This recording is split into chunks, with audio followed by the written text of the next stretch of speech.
하나님의 말씀 봅니다. 누가복음 제21장 오늘은 20절로부터 28절까지 있는 말씀을 교독하겠습니다. 누가복음 21장 20절에서 28절에 있는 말씀 교독합니다. 너희가 예루살렘이 군대들에게 에워싸이는 것을 보거든 그 멸망이 가까운 줄을 알라.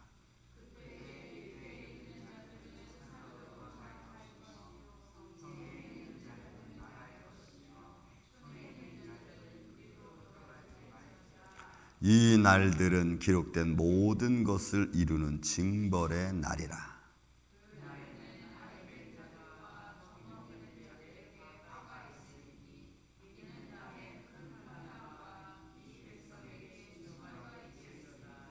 그들이 갈랄에 죽임을 당하며 모든 이방에 사로잡혀 가겠고 예루살렘은 이방인의 때에 차기까지 이방인들에게 밟히리라.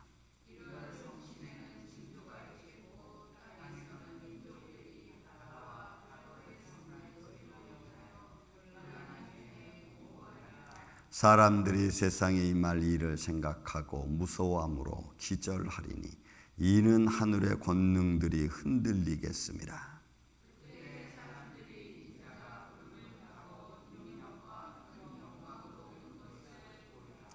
이런 일이 되기를 시작하거든 일어나 머리를 들라 너희 성량이 가까웠느니라 하시더라. 아멘. 자, 예루살렘에 대한 멸망을 예수님이 지금 또 예수님을 따르는 제자들에게 그리고 그들에게 들려주고 있습니다. 자, 예수님이 예루살렘 성전의 멸망과 이 세상의 마지막 때에 관하여 같이 연결을 해서 말씀을 전하는 것을 우리가 볼 수가 있죠. 자, 그래서 20절, 21절은 예루살렘의 멸망을 선포하고 동시에 그와 함께 이 땅의 멸망까지도 같이 말씀하는 것을 보게 됩니다. 정치적인 그 당시의 시대적인 상황을 조금 같이 연결되어져 있는 걸 볼 수가 있습니다.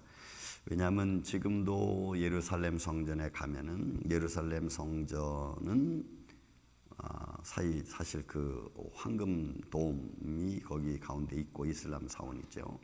그리고 그 주위에 넓은 광장이 있고 또 서쪽으로는 서쪽으로는 북쪽과 남쪽에서 동남쪽으로는 이제 그 통곡의 벽이 있고 예루살렘 성전은 지금 흔적도 없죠. 그런 그 지역은 지금 성전이라기보다는 그 당시에 로마 군병들이 주둔하던 주둔지로 지금은 이제 거의 다 그렇게 나와 있습니다. 자, 그런 그 성전을 겟세마네 동산을 바라봤던 예루살렘 성전의 모습은 온데간데 없는데 그 성전이 파괴되어진 것과 세상의 멸망을 예수님은 같이 연결해서 이야기를 하고 있습니다. 지금도 가면은 예루살렘 성전이 부분적으로 다 이렇게 밑으로 나눠져 있으면서 각종 그 이방인교, 뭐 이슬람교도 들어와 있고 조로아스터교도 들어와 있고 성 캐톨릭도 들어와 있고 뭐 또 장로교도 들어와 있고 그러니까 땅을 조금씩 분할을 해가지고 요 지역은 뭐 예를 들어서 캐톨릭에서 뭐 관리하고 뭐 이쪽은 또 조로아스터교에서 또 관리를 하고 막 이거 쪼각쪼각 나눠가지고 그 예루살렘 성전 중심으로 해가지고 관리를 하고 또 그 주위에 있는 땅들도 마찬가지입니다. 막 그렇게 막 나눴어요. 여기는 프랑스 무슨 사원이 또 관리를 하고 막 그런 걸 보면서 좀 우습다라는 생각이 듭니다. 복음의 중심지고 예루살렘이라고 하는 것은 앞으로 오실 하나님의 보좌와 같은 것을 세상 사람들 앞에 넣어진 그런 예루살렘 성전이 갈기갈기 다 이렇게 찢어져 가지고 뭐 누가 관리하고 어디 관리하고 이런 모습들이 보기에 참 안 좋게 보였습니다. 아무튼 지금은 그렇게 되어져 있습니다. 근데 이 예루살렘 멸망할 때 티투스 장군이 들어가서 예루살렘 성 완전히 멸망을 시키죠. 파괴를 시킵니다. 왜냐하면 제가 언제도 말씀드렸지만 로마의 입장에서 보면은 그리스도교는 그 이단 종교고 다신교를 믿는 로마 자체도 그리스도교를 이단시 취급했습니다. 그리고 하도 반란을 많이 일으키니까 아주 그냥 골칫덩어리로 로마에서는 알고 있었던 교 중에 하나가 바로 이 그리스도교입니다. 다신교를 믿으면서도 그 다신교 중에 그리스도교는 아주 그렇게 안 좋게 취급을 하고 있었어요. 예루살렘에서 멸망을 합니다. 그 멸망하는 과정 속에 예수님은 그 멸망하는 그 모습은 마지막 때 멸망과 똑같아. 예루살렘의 갈기갈기 사람들에게, 이방인들에게 짓밟히고 다 무너져 내리는 그 모습은 마지막 때에 하나님의 심판과 함께 이 세상이 무너져 내리는 것과 똑같다고 예수님은 보면서 말씀을 하시는 겁니다. 자, 그럴 때가 되면은 너희는 보세요. 유대에 있는 자들은 산으로 도망갈 것이며 성내에 있는 자들은 나갈 것이며 초원에 있는 자들은 그리로 들어가지 말 것이며. 그러니까 너 있는 위치에서 하나님의 영광이 나타나는 거예요. 네가 어디로 간다고 해서 피하는 것도 아니고 또 뭐 저리로 간다고 해서 그것을 모면하는 것도 아닙니다. 마지막 때는 그럴 시간이 없는 거죠. 뭐 여기 있다 저기 있다 이리 가고 저리 가고 할 그런 상황이 아닌 겁니다. 하나님의 진노는 마치 소돔과 고모라에 내렸던 그런 그 유황불의 심판이기 때문에 어디로 피한다고 해서 여러분 살 수 있는 것이 아니기 때문에 그래요. 그냥 그리로 들어가지 말라는 거죠. 그리고 그 날들은 기록된 모든 것을 이루는 징벌의 날입니다. 그러니까 이 요는 중첩적인 해석이 되어 있습니다. 예루살렘의 멸망은 예수님의 멸망과 함께 멸망하는 것과 그 다음에 이 땅의 마지막 때도 하나님의 때가 임하는 것과 여러분 중첩된 모습입니다.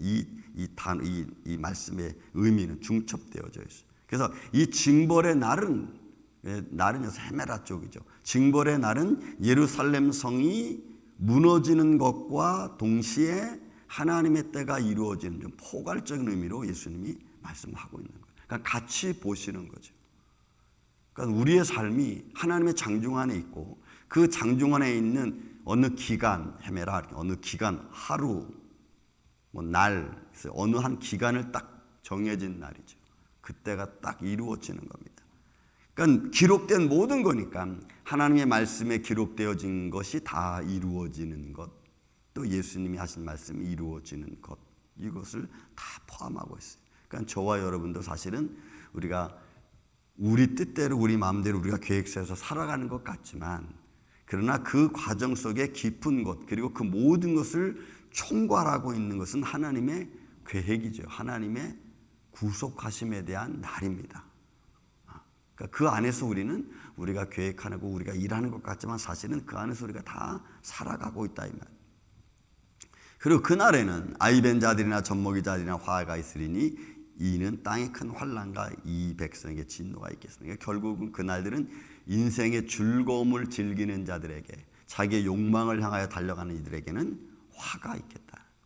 이런 아이벤 자들이라고 하는 것은 원래 보면 좋은 의미잖아요. 임신은 좋은 건데 그렇지만 이것은 인간의 향락과 즐거움을 통해서 맺어진 것들에 대한 비유적인 해석이에요.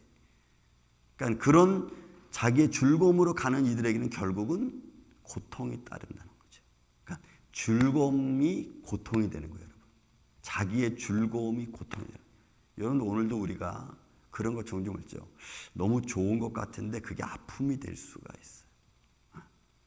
그러니까 아픔과 고통이 함께 느껴지는 어떤 그 순간은 말로 표현하기는 좀 쉽지 않습니다.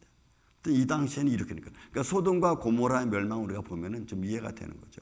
그들은 주님의 날이 하나님 멸망의 메시지를 듣고도 그죠? 농담으로 여겼고 또 하나님 멸망의 메시지를 듣고도 그들은 즐거워했습니다. 에이, 그런 거 임하지 않는다고. 그 즐거워하는 사이에 임하는 고통은 여러분 이거는 앞뒤가 다 안 맞는 상황들이죠. 그러니까 다 앞뒤가 안 맞으니까 놀라서 기절하고 도망가고 이리 피하고 저리 피하고 해도 결국은 진노는 그대로 다 임하는 거예요. 그들이 칼날에 죽임을 당하며 이 모든 이방인에게 사로잡혀 가겠고, 여러분 24절 말씀은 참 중요한 말씀입니다. 예루살렘은 이방인의 때가 차기까지. 이 이방인의 때는 카이로스입니다. 제가 늘 이런 것들을 중요시 여기는 건 뭐냐면은 하나님의 말씀 속에서 핵심적인 게 있어요. 이방인의 때는 이 충만한 이 때는 카이로스입니다. 마지막 하나님이 결정할 때입니다. 하나님의 뜻이 이루어지는 때입니다. 그러니까 이 본문에 있는 말씀, 이 예루살렘은 이방인의 때가 차기까지 찬다라고 하는 말은 충만해진다는 겁니다. 까지라고 하는 것은 이거는 불변화입니다. 이미 그렇게 되어진다는 것이 딱 정해진 겁니다. 그러니까 이방인의 때가 차기까지니까 이방인들에게 복음이 전파되어지고 그 복음이 전파되어서 주님이 원하시는 그 수가 충만해지는 그 순간, 그거를 말해요. 그러니까 그때는 우리는 잘 몰라요. 마태복음은 이 말을 어떻게 표현했어요? 온 천하에 복음이 전파된 것으로 표현을 그렇게 했습니다. 그러니까 아직도 복음이 이제 그래서 우리가 이런 것들 보면서 세계 종교 통계학을 보는 겁니다. 복음이 얼만큼 전파됐지? 그리고 보는 거예요. 그러니까 이제는 여러분 여러분 선교회 보면은 온 세상에 이미 복음이 다 전파됐습니다. 여러분 다 전파되고 안 된 것은 아프리카 저기 부족민, 그 다음에 또 이런 브라질 이런 아마존인에 있는 어떤 조그만 부족, 이런 작은 부족들에게만 복음이 전파되지 않았지. 이제는 거의 다 전파가 됐어요. 그리고 또 언어가 다 성경이 번역이 돼서 쪽복음으로 여러분 다 나가고 있어요. 성경 전체가 66권이 나가지 못한 것도 있지만 그런 데는 다 쪽복음, 마가복음 하나가 다 번역이 돼가지고 들어가고, 누가복음이 다 번역이 돼서 들어가고, 이런 쪽복음으로도 다 들어갔어요. 그러니까 이런 것들을 우리가 세계 종교 통계학으로 보면 복음은 다 전파됐다라고 보는 거죠. 근데 진짜 전파되지 않은 곳이 어디예요? 내 가정과 내 자녀와 내 삶의 현장. 이게 세계적으로 보는 것보다는 얘는 내 가까이서. 그래서 예루살렘과 온 유대와 사마리아 땅끝까지 복음이 전파되라는 말씀 속에 사마리아 땅끝은 어디냐면은 내 가족이라고도 어떤 목사님들은 그렇게 얘기를 하죠. 그럴 수 있어요. 이런 나만 구원받고 내 자신 구원받지 못한다. 이거는 말도 안 되는 소리잖아요. 그렇게 돼서도 안 되고. 그러니까 복음을 먼저 안 자들은 그 복음의 능력과 권능과 하나님의 나라의 큰 축복이 가정에 임하기를 저는 예수님의 이름으로 축원을 드립니다. 그렇게 가야죠. 그러니까 그 영혼 구원을 위해서 우리는 누군가는 수고해야 되고 누군가는 생명을 바쳐야 되고 누군가는 모든 걸 다 포기하면서까지라도 가야 되는 거예요. 그런데 우리는 그게 안 되는 거지. 안 되는 거예요. 그러니까 예루살렘은 이방인의 때가 차기까지니까 그 수는 아직도 하나님의 때가 있는 거죠. 그리고 이방인들에게 발표한 예루살렘 성전의 고통은 주님이 올 때까지 저거는 해결되지 않는 문제예요. 종교적으로 세상의 종교적인 문제로는 시스템으로는 해결되지 않는 문제입니다. 자, 그 다음에 또 그런 상황 속에서 이제 25절 이하로부터 보면은 어떤 세상의 변화죠. 과학적인 변화죠. 1월 성신에게 징조가 있겠고 땅에는 민족들이 바다와 파도의 성난소로 인하여 혼란한 중에 곤고하리라. 이건 세상의 혼란을 말합니다. 정치적인 혼란, 그죠? 또 삶의 혼란, 기근과 지진 이런 것들로 인하여 당하는 많은 어려움들이죠. 여러분 지금도 내전이 일어난 곳이 이쪽 가나, 콩고 이쪽에는 엄청 많아요. 여러분 지금도 우리는 지금 그런 거 이제는 막 세상의 어떤 즐거운 문화로 가려져 있어서 잘 못 듣고 있는 거지. 여러분 아프리카는 아직도 내전이 심각합니다. 기근이 여러분 심각해요. 그러니까 이미 이런 것들은 시작이 되었고 이런 것들은 세상의 풍요로움 때문에 다 묻혀져 버릴 수 있어요. 그러니까 우리가 풍요로움에 있으면 이런 것들이 안 들릴 수 있습니다. 그런데 믿음의 사람들은 그런 것들을 듣고 보고 분별해야 돼요. 왜? 그래야 우리가 시대를 볼 수 있는 마음을 가질 수 있기 때문에 그래요. 그래서 여러분들 우리는 멀리서도 보지 말고 가까이서도 우리 그런 것들을 보면서 마음에 강팍해지는 것, 무정해지는 것, 사람과의 감정이 격해지는 이런 것들을 보면서도 우리는 시대가 점점 이렇게 험하게 가고 있구나. 그런 중에 우리는 격한 중에 격하지 않게, 분노 중에 분노하지 않게 하면서 우리는 하나님의 뜻을 이루어 가야 될 줄로 믿습니다. 왜요? 우리는 그 속에서 우리가 할 수 있는 일들은 그냥 복음의 사람으로 나타내 보이는 거예요. 그래서 소금과 빛의 역할을 감당하는 게 여러분 그런 것 아닙니까? 그런 걸 우리는 보여줘야 되는 거예요. 사람들의 생각이 말 일을 생각하고 무서워함으로 기절하니, 여러분 기절한다는 것은 죽는다는 얘기예요. 저로 보면 사람들이 너무나 막 답답하니까 이제 죽어. 여러분 요즘 자살률이 얼마나 높아지는지 모르죠. 그리고 이름 없이 죽어가는 영혼 사람들이 얼마나 많은지 몰라. 그건 통계도 안 나. 낼 수도 없고. 그리고 천문학적인 하늘의 권능들이 흔들리고 그때 인자가 구름 타고 오신 걸 너희가 보리라. 이런 보리라 고라고 하는 단어가 또 중요합니다. 왜냐하면 그는 직접 보는 거예요. 이렇게 딱. 그러니까 예수님 말씀하신 그대로예요.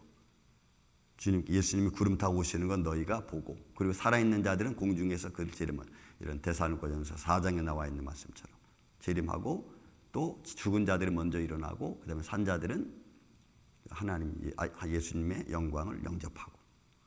그 순서가 그렇게 돼. 근데 그 순서는 먼저 이렇게 일어나서 한참 있다가 또 이렇게 나타나고 이런 게 아니고 순식간에 나타나는 걸 거예요. 순식간에 죽은 자들이 먼저 일어나고, 그리고 순식간에 살아있는 자들도 예수님을 영접할 겁니다. 시간을 두고 이렇게. 그래서 들림이 먼저 일어나고 나중에 무덤이 또 열리고 이런 절차로 되어지는 것은 여러분 아닙니다. 성경은 그렇게 말하고 있지는 않기 때문에 그래요. 이런 일이 되기를 시작하거든 일어나 머리를 들라 너희 속량, 구속입니다. 이거는 속전을 치러서 내가 해방을 받는 거예요. 그러니까 예수님의 구원의 사건이 이미 십자가의 사건이 이루어졌기 때문에 그것은 완벽하게 하나님이 완성하는 시간입니다. 그러니까 여러분 그 시간에 우리는 준비하고 있어야 돼요. 기름 준비하고 있어야죠. 천사장의 나팔 소리가 들리면 우리는 딱 봐야 되죠. 신랑이 왔다 그러면 딱 맞을 준비를 해야죠. 그때 가서 뭘 준비하려고 할 수는 없습니다. 그래서 여러분 우리가 매 순간순간 매일매일 우리가 하나님의 영광을 바라보고 말씀 안에서 우리가 믿음의 자유함을 갖고 또 어디서든지 믿는 자의 그 아름다운 모습으로 소금과 빛의 역할을 감당하고, 그러니까 우리가 가지고 있는 우리 성격을 다 쓰려고 하지 마세요. 우리가 가지고 있는 우리의 어떤 마음을 다 하려고 하지 마세요. 못해요. 할 수 없어요. 그래서 우리는 믿음으로 할 수 있는 것만큼, 그리고 그 안에서 의를 향하여 달려가는 오늘 이 아침에 저와 여러분 되시기를 예수님의 이름으로 축원을 드립니다. 사랑과 은혜가 많으신 아버지 하나님 감사합니다. 오늘도 우리가 믿음의 한 걸음 한 걸음 또 달려가기를 원합니다.